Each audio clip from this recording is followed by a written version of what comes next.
Үй салуда қасекеңдерін жіберетін үшінші үлкен қателігі ол қазақтар былай ойлайды. Егер мен қымбат материалға үй салсам, үйім әдемі, люкс болады деп ойлайды. Ал арзан материалға салсам, үйім ұсқынсыз болады деп, олар бүкіл ақшасын барады да материалға салады.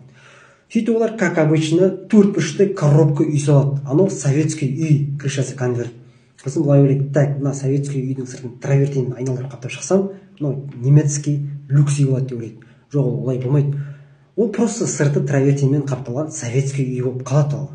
Сен УАЗдың сыртын қанша әдемілесең де, ол Геленваген болмайды бәрібір. Ол Геленваген болу үшін сен басынан бастап фундамент құймай тұрып, архитекторға хабарласуың керек еді. Ол сол кезде саған комфортный план жасап, қолжетімді бағаға әдемі үй жасап береді. Сіздер олай көшеде жүргенде байқадыңыздар ма, мынадай архитекторлар салған үйлер болады. Ана үйдің сыртын ештеңемен қаптамаған, просто серыймен, ақпен краскілеп тастаған. Үй әп-әдемі да, сен тартып тұрады. Сосын екінші үйде көресің, ана үйдің сыртын қымбат материалмен қаптаған, шарбағын бәрін қаптап тастаған, навес бәрін салып тастаған.